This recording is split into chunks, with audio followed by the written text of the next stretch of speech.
Press conference हम लोग शुरू करने जा रहे हैं। चलिए जी, हमें हुमायूं कबीर साहब से गुजारिश है। आज 25 मार्च 2026 मेरा बड़ा भाई AIMM का ऑल इंडिया का प्रेसिडेंट है, मेंबर ऑफ पार्लियामेंट भी है। वो मेरा बड़ा भाई मान लिया, तो उनको साथ मेरा जो आम जनता उन्नयन पार्टी और AIMM का जोड़ के मैं एक साथ लेके जो 23 अप्रैल 29 अप्रैल जो पश्चिम बंगाल का जो 294 का सीट का जो चुनाव हो रहा है, वो चुनाव में मैं भाग लेंगे। लगभग 182 से 192 तक मेरा उम्मीदवार आज ही 4 बजे में मेरा स्टेट का पार्टी ऑफिस ओपन करने का बाद मैं यो मेरा को उम्मीदवार ऐलान कर दूंगी। और वो वैसी साहब भी उनका जो कौन कौन सीट में लड़ेगी वो भी वैसी साहब उनका ऐलान कर देगी। मेरा गठबंधन करके बड़ा भाई मान के उनको सजेस्ट मान के मैं चुनाव में उतरेगी। मेरा कौन कौन है, कौन कौन उम्मीदवार है, कितना सीट में है, उनका कौन कौन सीट में है, वो फैसला मैं रात में ले लिया। और रात में जो फैसला हुआ बड़ा भाई को साथ सलाह परामर्श करके, तो वही निर्णय रहेगा। लड़ाई के मैदान में मैं एक साथ लेके लड़ूंगी। कम से कम मेरा भाई बड़ा भाई को मैं अपील किया, जो पश्चिम बंगाल को जो चुनाव आ रहा है ये दोनों फेज में, इसीलिए बड़ा भाई मेरा को साथ कम से कम 20 रैली के शामिल होंगे मेरा साथ। एक साथ जोड़ के दोनों भाई 20 का पहले से मुर्शिदाबाद से शुरू होगी, बाद में वो नॉर्थ बंगाल, मालदा, बीरभूम, मुर्शिदाबाद, उत्तर दिनाजपुर लेके आसनसोल लेके लास्ट तक वो कलकत्ता तक पूरे 20 एक साथ में बड़ा भाई मेरे साथ रहेगी। मैं फर्स्ट प्रोग्राम करेगी 1 अप्रैल बहरमपुर से मेरा बड़ा भाई मौजूद रहेगी बेला 1 बजे। बहरमपुर के लाखों लोग को लेके मैं पहला सभा बड़ा भाई के लेके मैं करूँगी। बाद में कौन कौन डेट में 20 सभा बड़ा भाई मुझे साथ देगी। और उनको जो जो स्टेट लीडर है, बिहार का है, हैदराबाद का है, जितना जितना आएगी वो तो बाद में सब आपको सोचा जाएगी, सब लोग जब मिल जाएगी। तो मैं ज़्यादा कुछ बोलना चाहते हैं नहीं, तो अगले इलेक्शन जो 2 फेज में होने वाला है 23 29 अप्रैल 2026, इनको मेरा गठबंधन करके जोड़ के मेरा भाई जो निर्णय लेंगी, जो निर्देश देंगी, वही मान के मैं चलूँगी अगले दिन में। अरे गठबंधन टूटेगा नहीं कभी, ये जितना दिन जिंदगी रहेगी मैं या पॉलिटिक्स में रहेंगी मेरा भाई को साथ। अगले जो शुरू किया 2026 में, अगले दिन जितना दिन जीऊंगी मेरा पार्टी नहीं रहेगी, इतना दिन मैं AIM को मेरा गार्जियन मान के, मेरा बड़ा भाई मान के, अगले दिन वो पार्लियामेंट इलेक्शन भी एक साथ लेके সবাই আপনারা আছেন, সকলকে আমার স্বাগত জানাই, সালাম জানাই, আদাব জানাই, নমস্কার জানাই। আপনারা দেখতে পাচ্ছেন আমাদের গার্জিয়ান বা আমাদের AIMM দলের সর্বোচ্চ নেতৃত্ব ব্যারিস্টার আসাদুল্লাহ ওয়াইসি সাহেব আমাদের আমাদের ডাকে সাড়া দিয়ে এসছেন। আমি বহুত খুশি, ওনাকে আমার সালাম জানাই, আদাব জানাই আমাকে সঙ্গ দেওয়ার জন্য। অনেক প্রতিকূলতার মধ্যে অনেকেই আটকানোর চেষ্টা করেছিল ওনাকে, যে যাতে আমার সঙ্গে উনি একসঙ্গে জোট করে বা আমাকে সঙ্গ না দেন। বহু প্রতিকূলতা, বহু বাধা। আমি শুরু থেকেই ওনার উপরে আস্থা রেখেছিলাম, ওনাকে বলেছিলাম, উনি আমাকে বলেছিল যে তুমি কাজ চালাও, আমি আছি তোমার সঙ্গে। যাক, শেষমেশ কোনো প্রতিরোধী বাধা করতে পারেনি, কেউই এটাকে আটকাতে পারেনি। তাই আমার পক্ষ থেকে বড় ভাইকে আমার আবেদন, আমাদের যে প্রার্থী তালিকা আমি 22 তারিখে অনেকটাই ওপেন করে রেখেছি, বাকি যেটা পেন্ডিং আছে, এবং এআইএম এর পক্ষ থেকে যত সিটে লড়াই করবে, এখানে বড় ভাই অল ইন্ডিয়া বেসিসে আমার নেতৃত্ব দেবে। আমি পশ্চিম বাংলায় বড় ভাইয়ের সঙ্গে সাজেশন নিয়ে গোটা পশ্চিম বাংলায় আমি নেতৃত্ব দেব। বড় ভাই আমাকে পূর্ণ সমর্থন করবেন, সাপোর্ট দেবেন। কাজেই আজকের এই প্রেস কনফারেন্স, আমাদের যৌথ প্রেস কনফারেন্স, এটার জন্যই আপনাদের ডাকা হয়েছিল। আমার পক্ষ থেকে আমি আবার একবার এআইএমএম এর সর্বোচ্চ নেতৃত্ব সহ স্টেটের ইমরান সোলাঙ্কি এবং অবজারভার অ্যাডভোকেট আদিল হোসেন সহ আমাদের দলের স্টেট লিডার আছে, ইউথ প্রেসিডেন্ট শোয়েব আহমেদ কবির, আমার জেনারেল সেক্রেটারি ইয়াসির হায়দার, সবাইকে এবং আপনাদের যারা সাংবাদিক বন্ধু সকলকেই আমার পক্ষ থেকে 2026-এ যে নির্বাচন, আপনারা সঠিকভাবে সঠিক তথ্য প্রচার করুন। দেখবেন বাংলার মমতা ব্যানার্জি সরকার পরাস্ত হবে। 4 মে যেদিন কাউন্টিং হবে সেদিন এই সরকারের পতন ঘটবে ইনশাল্লাহ। কাজে আমি আর বেশি কিছু বলছি না, আমার বড় ভাইকে আমি মাইক্রোফোন তুলে দিচ্ছি, উনি ওনার পক্ষ থেকে এই যৌথ যে প্রেস কনফারেন্স সে বিষয়ে ওনার বক্তব্য উনি তুলে ধরবেন।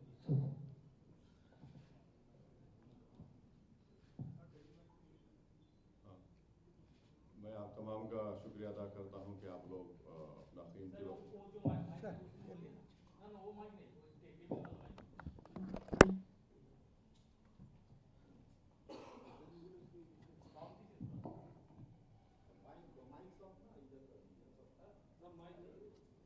अभी छोड़ देखिए आ जाएगी, आवाज़ आ जाएगी।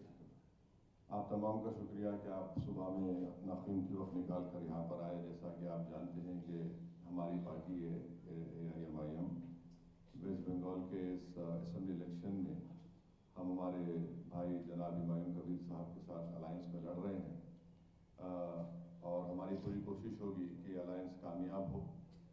और साथ ही साथ ये भी मैं आपको बताना चाह रहा हूँ कि सीट्स कितने हम लड़ेंगे वो भी तय हो चुका है।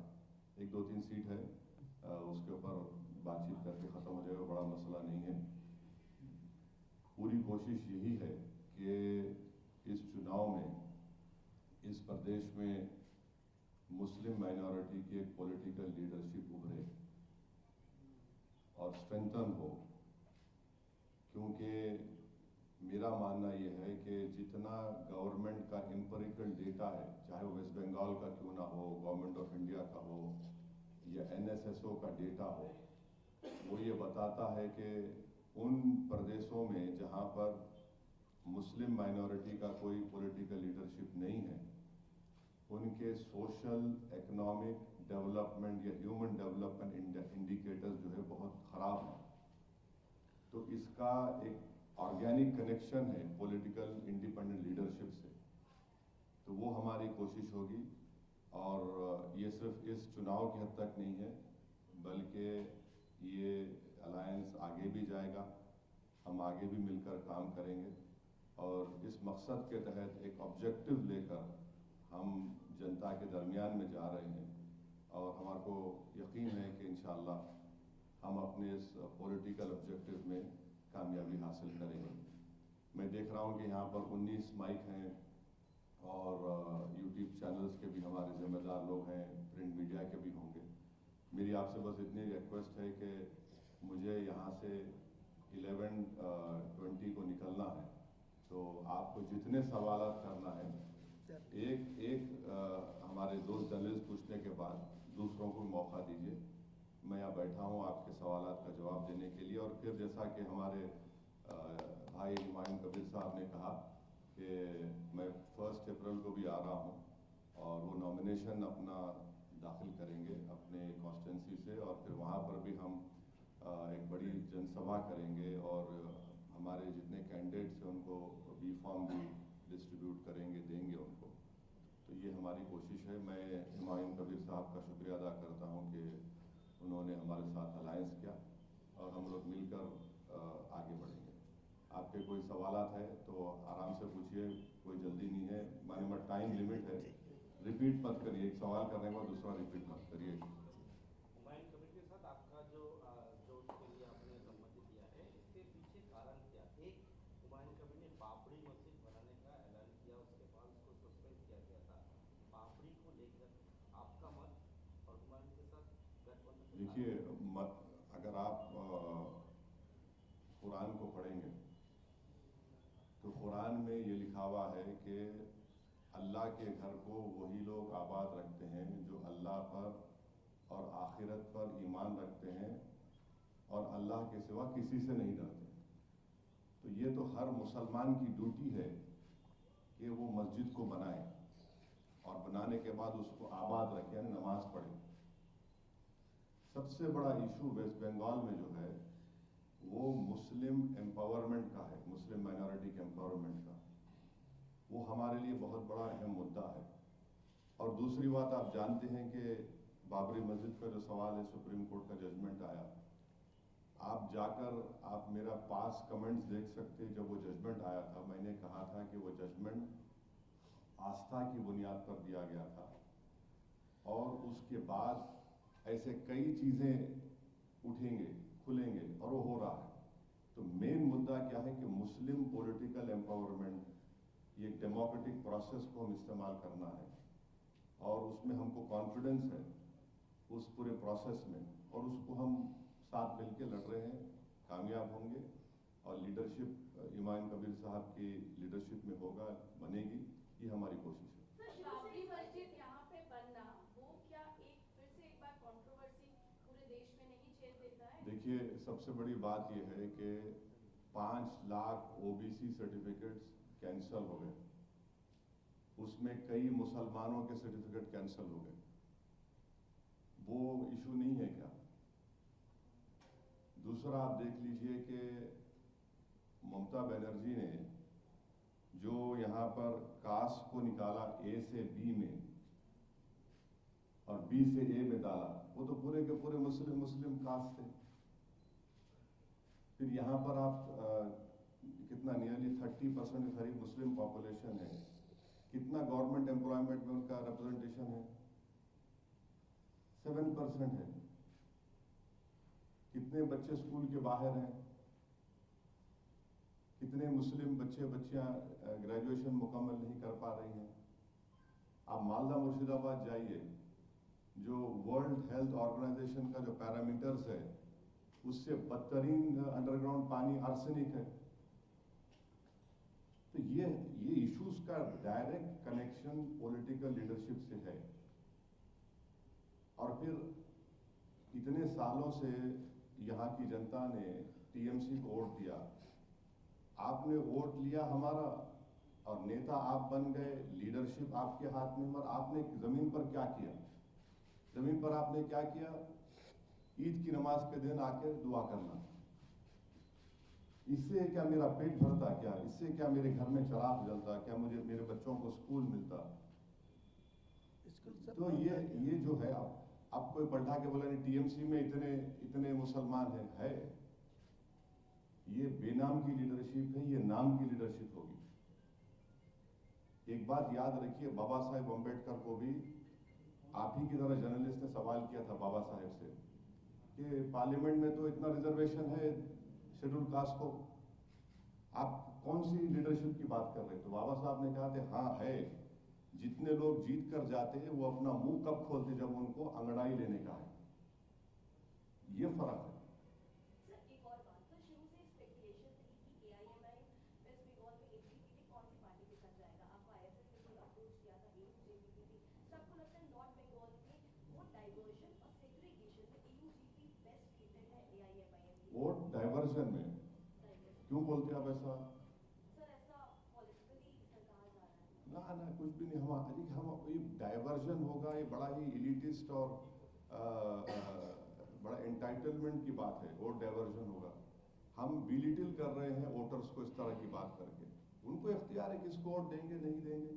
सर लेकिन माइनॉरिटी वोट बैंक कौन सी पार्टी सबसे ज्यादा लेती आ रही है? 40% एक बात सुनिए, सिर्फ माइनॉरिटी तो वोट नहीं डालते ना बंगाल में, अपर कास्ट भी डालते हैं।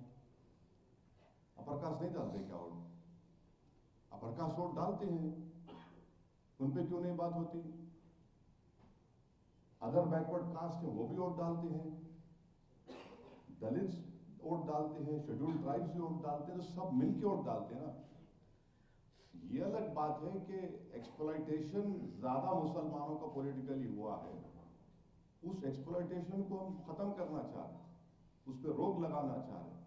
और हम जो है अब हिस्सेदारी की बात कर रहे हैं, बराबरी की बात कर रहे हैं, सेल्फ एस्टीम की बात कर रहे हैं हम लोग, ये हम कोशिश कर रहे हैं सर। आपसे ये सवाल था सर कुछ नहीं। आपसे ये पूछना था कि इस बार के विधानसभा चुनाव में बाबरी मस्जिद कितनी अहम मुद्दा हो? देखिए साहब, हर मस्जिद मुसलमान के लिए अजीज होती है।